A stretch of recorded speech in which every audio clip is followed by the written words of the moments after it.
Wah gila sih, atmosfer Portman Road ke akhir pekan kemarin benar-benar pecah. Halo semuanya, selamat datang di Bedah Taktik kita. Akhirnya Ipswich Town kembali ke Premier League. Dan ya ampun, mereka comeback dengan cara yang super dramatis. Hari ini kita bakal masuk ke ruang ganti, ngebedah habis-habisan gimana mereka bisa menang 2-1 lawan Sunderland.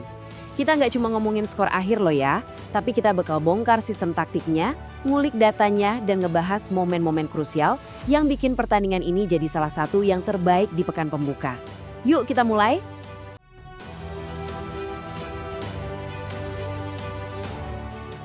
Oke, ini yang bakal kita bahas. Pertama, momen comeback Ipswich. Kedua, bedah taktik gimana kesalahan kecil bisa berujung gol. Ketiga, performa gila dari para pemain baru. Keempat, kita cek dominasi statistik XG mereka. Dan terakhir, ironi super manis dari sang mantan, Jack Clarke.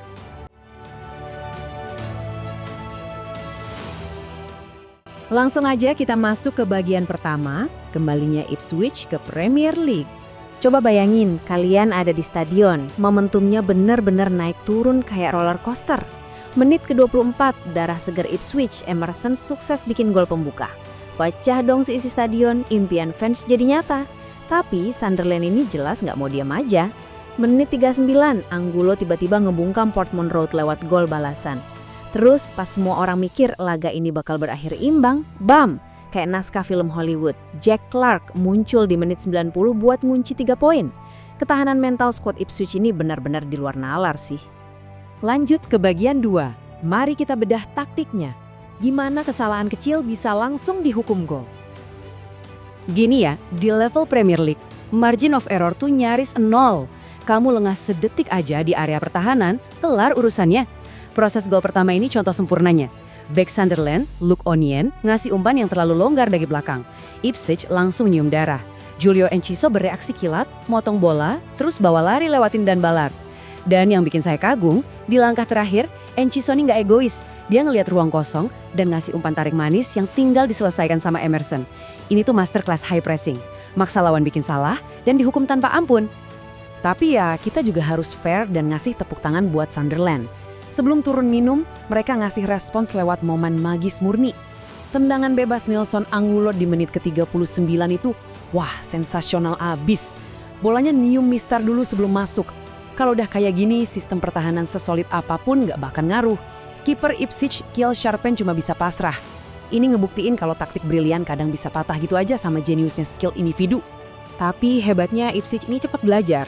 Mereka tetap disiplin sama taktik sampai peluit panjang. Dan gol kemenangan di menit ke-90 itu ibarat copy-paste dari gol pertama, berawal dari kesalahan lawan lagi. Omar Alderete ngasih umpan ceroboh ke tengah, langsung diserobot sama Sasa Lukic yang emang udah baca arah bola. Lukic lalu nyodorin bola ke Jack Clarke di kiri, Clarke potong ke dalam, gerakan khas winger banget kan, dan boom, tembakan melengkung mulus ke sudut kanan bawah. Transisi mematikan yang bener-bener klinis. Masuk ke bagian 3, kita bahas ledakan performa dari para amunisi baru Ipswich. Nah, yang bikin kemenangan ini makin spesial adalah konteks di balik layarnya. Ipswich ini baru aja ngelewatin perombakan gila-gilaan loh. Manajer pahlawan promosi mereka, Kieran McKenna mundur. Gary O'Neill masuk dan langsung bawa 12 pemain baru. Belum selesai, perjudian terbesar O'Neill di laga ini adalah masang 6 pemain debutan sekaligus sejak menit pertama. Buat laga pembuka Premier League itu nekat banget sih, tapi nyatanya sukses besar. Emerson bahkan nyetak sejarah jadi pemain pertama yang bikin gol di debut Premier League buat Ipswich sejak Fabian Wilnes di Agustus tahun 2000. Jelas banget kan sistemnya O'Neill ini langsung klik sama skuad barunya. Kalau kita bongkar kontribusi individunya, impak mereka benar-benar berasa.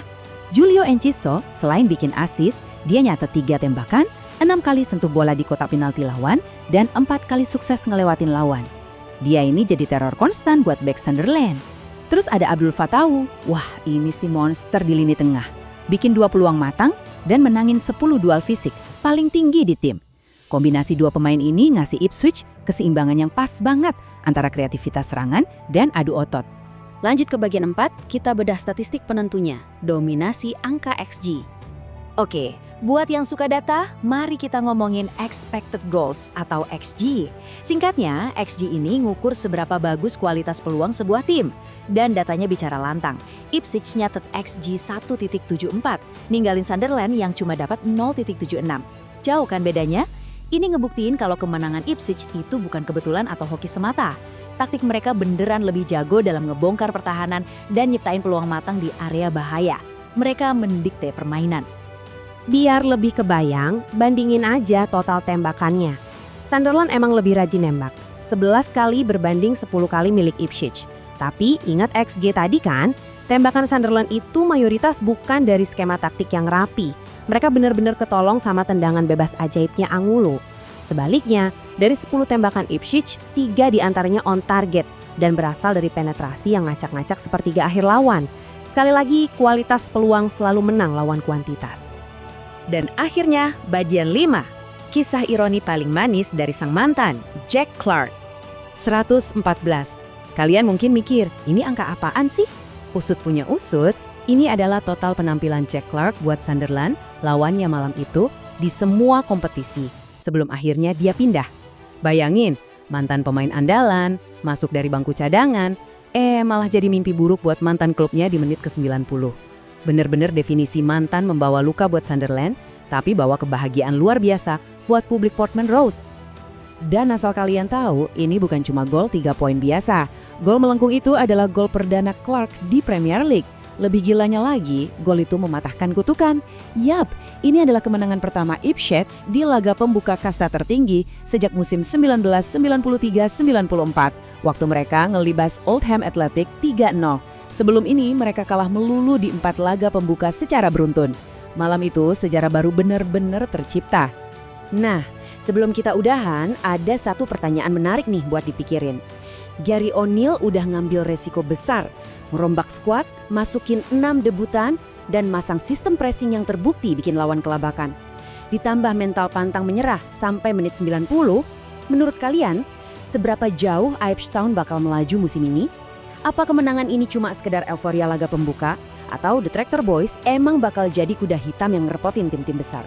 Pastinya, pertandingan ini ngebuktiin kalau sepak bola itu jauh lebih dari sekedar skor akhir. Makasih banyak udah nemenin bedah taktik hari ini, dan sampai jumpa di kejutan Premier League berikutnya.